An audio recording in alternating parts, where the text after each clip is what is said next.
Welcome to just mom time. इस video में मैंने बहुत डिटेल में आपको बहुत अच्छे से समझाया है कि पोस्टपार्टम डिप्रेशन होता क्या है, उसके कारण क्या हैं और सबसे इम्पॉर्टेंट कि हम उसको क्योर कैसे कर सकते हैं, उसका ट्रीटमेंट कैसे कर सकते हैं। तो ये वीडियो देखने के बाद आपको यूट्यूब पे कोई और वीडियो देखने की ज़रूरत नहीं पड़ेगी।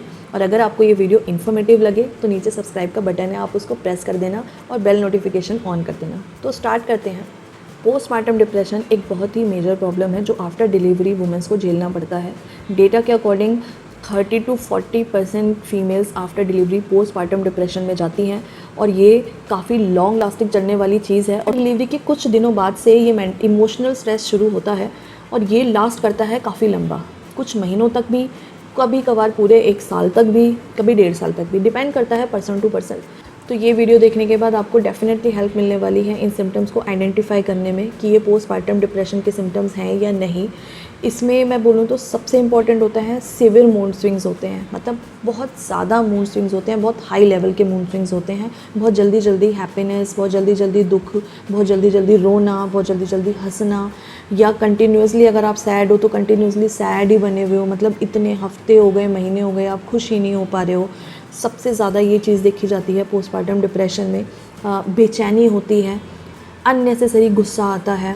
अगर आप पहले ज़्यादा इरिटेशन नहीं आपको फ़ील होती थी, लेकिन पोस्टपार्टम डिप्रेशन में अगर आप चले गए हो तो आपको बहुत ज़्यादा इरिटेशन होगी। कई बार ऐसा होता है कि हमारा कुछ काम करने का मन नहीं करता, जो हमारे डेली लाइफ में काम हम करते थे उसमें मन नहीं करता, इतनी लेज़ीनेस आ जाती है हमारे शरीर के अंदर कि सिर्फ पड़े रहने का मन करता है। और सबसे इम्पॉर्टेंट बात कि जो हमने डिलीवरी करी, एक बच्चे को पैदा किया, पोस्टपार्टम डिप्रेशन में हम अपने बच्चे के साथ बॉन्ड ही नहीं बना पाते, हमें बच्चे के साथ बॉन्ड बनाने में इंटरेस्ट नहीं होता, उसके साथ हम कुछ कनेक्ट फील नहीं कर पाते। तो अगर आपको भी ऐसा कोई सिम्टम फील होता है या आप ये सिम्टम्स के बारे में नाउ अवेयर हो और देखते हो कि किसी और महिला के अंदर ये सिम्टम्स है, तो आपको तुरंत बोलना चाहिए कि भाई आप जाके मेडिकली किसी को कंसल्ट करिए। बहुत क्यूरेबल है, ऐसा कुछ नहीं है, मैं आपको आगे बताऊंगी इसके ट्रीटमेंट्स। तो ये सारे सिम्टम्स आइडेंटिफाई करना बहुत इंपॉर्टेंट है। अगर आप ये सिम्टम्स आइडेंटिफाई कर लेते हो तो आपको काफ़ी जल्दी समझ में आ जाएगा कि okay you are going through postpartum depression और नॉट। और अगर आपको लगता है कि ये सारे सिम्टम्स आपके साथ हो रहे हैं तो आपको डेफिनेटली अपने डॉक्टर को जाके कंसल्ट करना है और उनसे बात करनी है, अपने सारे सिम्टम्स डिटेल्ड में बताने हैं अपने डॉक्टर को, ताकि वो आपको प्रॉपर तरीके से एडवाइस कर सके। पोस्टपार्टम सिम्टम्स जानने के बाद ये जानना बहुत ज़रूरी है कि पोस्टपार्टम डिप्रेशन होता क्यों है, इसके कारण क्या होते हैं। पोस्टपार्टम डिप्रेशन होने के बहुत सारे अलग अलग कारण हैं। सबसे पहले बात करें तो बायोलॉजिकल फैक्टर आता है, जैसे कि सबसे इंपॉर्टेंट चीज़ होती है हार्मोनल चेंजेस। ठीक है, आपको पता है कि प्रेगनेंसी में, ड्यूरिंग द प्रेगनेंसी, कुछ हार्मोन्स ऐसे होते हैं जो सिर्फ प्रेगनेंसी के टाइम पे बहुत ज़्यादा ऊपर चले जाते हैं, बहुत ज़्यादा उनकी मात्रा बढ़ जाती है, लेकिन डिलीवरी के बाद जब वो हार्मोन्स नीचे आते हैं, ड्रॉप होते हैं, तो जो फीमेल्स होती हैं उनमें बहुत सारे मूड स्विंग्स पैदा होते हैं। ठीक है, अब ये हार्मोन चेंजेस जो है हमारे हाथ में नहीं होते, ना ही प्रेगनेंसी में हमारी इच्छा से बढ़ते हैं। ऑटोमेटिकली हमारे शरीर के अंदर इनकी मात्रा बढ़ती है बच्चे के हिसाब से, बच्चे के डेवलपमेंट के लिए, और ऑटोमेटिकली आफ्टर डिलीवरी उनकी कोई ज़रूरत नहीं होती है उतने ज़्यादा लेवल की, तो वो ड्रॉप होते हैं। लेकिन इतना सडनली ड्रॉप होने की वजह से मूड स्विंग्स आते हैं, हमको मूड स्विंग्स का वो फेज़ देखना पड़ता है, तो वो हार्मोनल चेंजेस की वजह से होता है। इसके बाद बात करें तो एक कारण ये भी होता है कि जो कॉम्प्लिकेशंस अगर हमारे साथ हुई हैं ड्यूरिंग डिलीवरी, बच्चे को पैदा करते वक्त कई बार बहुत सारी कॉम्प्लिकेशंस आ जाती हैं। अगर आप नॉर्मल डिलीवरी कर रहे हो and it's your first time, तो कई बार वो इतना पेनफुल एक्सपीरियंस होता है कि मदर्स के लिए वो भी एक ना ट्रॉमा की तरह दिमाग में सेट हो जाता है, और वो इतना पेनफुल एक्सपीरियंस को, इतना ट्रॉमा अपने माइंड में सेट कर लेते हैं, वो भी उनको लेके जाता है पोस्टपार्टम डिप्रेशन की तरफ। उसके बाद क्या होता है, फिज़िकल चेंजेस होते हैं आफ्टर डिलीवरी। हमारी बॉडी में बहुत अलग अलग तरीके के फ़िज़िकल चेंजेस होते हैं। वो फ़िज़िकल चेंजेस जैसे कि हमारा जो पेट है, वो डिलीवरी हो गई है बट पेट बाहर ही है, पेट अंदर नहीं जा रहा, ठीक है, या और भी डिफरेंट तरीके की चीज़ें जो डिलीवरी के बाद कुछ ना कुछ अलग अलग तरीके की चीज़ें अगर हमारे बॉडी में हो रही हैं, स्टिचेस आए हैं वो हील नहीं हो रहे, किसी तरीके का कोई इन्फेक्शन हो गया है, इन सब चीज़ों से फ़िज़िकली भी हम बहुत परेशान होते हैं और कहीं ना कहीं धीरे धीरे ट्रिगर कर देते हैं पोस्टपार्टम डिप्रेशन की तरफ जाने को अपने आप को। तो इन चीज़ों को भी हमें डील करना है ठीक से। साइकोलॉजिकल फैक्टर्स भी होते हैं। पोस्टपार्टम डिप्रेशन जिन महिलाओं में होते हैं उन महिलाओं में देखा जाता है कि बहुत बार साइकोलॉजिकल फैक्टर्स होते हैं। मतलब अगर कुछ ऐसी महिलाएं हैं जो प्रेगनेंसी से पहले अगर ज़्यादा स्ट्रेस लेती थी, या उनको प्रेगनेंसी से पहले एंजाइटी रहती थी, या बहुत ज़्यादा वो सोचती थी, हर चीज़ को ओवर थिंकिंग करती थी, तो उन महिलाओं को भी बहुत ज़्यादा होता है कि डिलीवरी के बाद वो भी पोस्टपार्टम डिप्रेशन का शिकार हो जाती हैं। उसके अलावा अगर आपकी लाइफ काफ़ी स्ट्रेसफुल रही है, किसी तरीके का आपको स्ट्रेस है, ठीक है। फॉर एन एग्जांपल, मान लो कि आपको किसी तरीके का फाइनेंशियल स्ट्रेस है, या आपको ये स्ट्रेस है कि आपके बच्चे की टेक केयर कैसे होगी, आप अकेले अपने बच्चे की टेक केयर नहीं कर पाओगे, इस तरीके का किसी भी तरीके का अगर हाई लेवल का स्ट्रेस आपको आएगा तो भी उस टाइम में वो पोस्टपार्टम डिप्रेशन की तरफ चला जाएगा। अब मैं बात करती हूँ, सबसे इम्पॉर्टेंट फैक्टर होता है वो होता है लैक ऑफ सपोर्ट। मान लो कि आपने डिलीवरी करी और आपके हस्बैंड उतने सपोर्टिव नहीं है, या जो आपके फैमिली मेम्बर्स हैं अगर वो आपके साथ उतने सपोर्टिव नहीं है, कोऑपरेट नहीं कर रहे हैं, आपके बच्चे के साथ आपका जो बॉन्डिंग है क्रिएट नहीं हो पा रहा है, तो ये सारे कारण भी बनते हैं पोस्टपार्टम डिप्रेशन के। दूसरा होता है एक सोसाइटी का प्रेशर होता है। कई बार फीमेल्स अगर फर्स्ट टाइम प्रेग्नेंट है तो उनको इतना ज़्यादा प्रेशराइज़ किया जाता है, मेंटली इमोशनली उनको इतना ज़्यादा उन पे प्रेशर डाला जाता है कि अगर फर्स्ट बेबी डिलीवर हो रहा है तो इट शुड बी बॉय, ठीक है, वो लड़का होना चाहिए। तो इस टाइप का स्ट्रेस भी होता है। अब अगर लड़की हो गई तो वो ऑटोमेटिकली सोच सोच के पोस्टपार्टम डिप्रेशन की तरफ चली जाती हैं महिलाएं। अगर सपोज़ करो कि डिलीवरी हो रही है, डिलीवरी में कोई कॉम्प्लिकेशंस आ गई हैं, ठीक है, या आपको अब ऐसा लग रहा है कि आप अकेले हो, कोई आपका साथ नहीं दे रहा, आप अकेले अपने बच्चे को कैसे हैंडल करोगे, आप खुद को भी नहीं संभाल पा रहे हो, खुद ठीक नहीं हो, अभी बच्चे को कैसे देखोगे, कोई है ही नहीं देखने वाला, मतलब तो ये वाली चीज़ें भी आपको बहुत स्ट्रेस क्रिएट करती हैं, तो आप पोस्टपार्टम डिप्रेशन में जा सकते हो।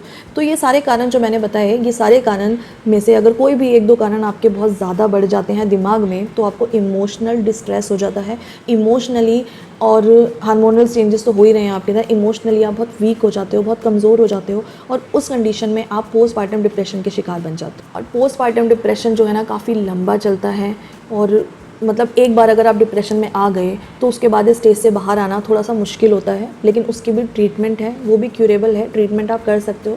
ट्रीटमेंट इसकी 2-3 तरीक़ों से की जा सकती है। तो मेडिकेशंस होता है, कुछ एंटी डिप्रेसेंट मेडिसिन होती हैं जो आपके जो डॉक्टर हैं वो आपको प्रिस्क्राइब करेंगे। जब आप लेकिन उनको पूरा अच्छे से एक्सप्लेन करोगे और उनको ये पूरा श्योरिटी हो जाएगा कि आप पोस्टपार्टम डिप्रेशन का शिकार हो चुके हो, तो वो आपको खुद प्रिस्क्राइब करेंगे जो भी रिलेटेड मेडिसिन होगी आपकी। मेडिकेशंस एक होता है।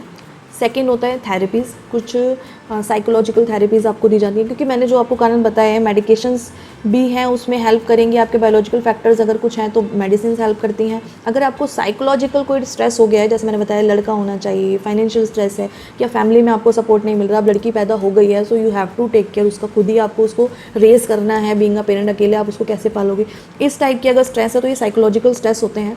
इन सब को डील करने के लिए फिर आपको कुछ थेरेपीज़ बताते हैं डॉक्टर, वो थेरेपीज़ लेनी होती है। तो फिर उसके बाद ये धीरे धीरे स्ट्रेस अपने आप कम हो जाते हैं अगर आप वो थेरेपीज़ प्रॉपर्ली टाइम से लेते हो तो। उसके बाद जो मैं नेक्स्ट पॉइंट बता रही हूँ वो ट्रीटमेंट आप खुद कर सकते हो अपने आप अपना, और वो होता है कि अपने आप को आइसोलेट मत करिए लोगों से, ठीक है। कोई ना कोई ऐसा ज़रूर होगा जिसके साथ अपनी आप प्रॉब्लम शेयर कर पाओ, जो आपकी प्रॉब्लम समझ पाए, या जिससे बात करके आपको अच्छा लगता हो तो उससे बात ज़रूर करिए। किसी भी तरीके की कोई भी प्रॉब्लम है, एक इंसान ज़रूर रखिए जिससे आप ये शेयर कर पाओ। कई बार होता है कि हम सोचते हैं कि नहीं, अगर हमने ये बताया तो हमारे घर वालों की बेइज्जती हो जाएगी, ये बताया तो वो बोलेंगे कि मेरे इन लॉज ऐसे हैं, या मेरे पेरेंट्स ऐसे हैं, या मेरा हस्बैंड ऐसा है जो मेरे साथ सपोर्ट नहीं कर रहा। तो ये सारी बातें मत सोचिए, अपना सपोर्ट सिस्टम बनाइए, ठीक है। कुछ ना कुछ आपके फ्रेंड सर्कल में या कुछ भी, उनसे अपनी बातें शेयर करिए और हैप्पी रहना शुरू करिए। जब आप अपना एक सर्कल बनाओगे, अपनी प्रॉब्लम किसी के साथ शेयर कर दोगे ना एक बार, तो आपके दिल से बोझ उतर जाएगा, और ये आपको खुद ही करना है, अपने आप को खुश रखना है। जैसे जैसे आप अपने ट्रीटमेंट अपने अकॉर्डिंग बढ़ाओगे, अपनी मेडिकेशन टाइम से लोगे, थेरेपी लेनी है तो थेरेपी अच्छे से करिए।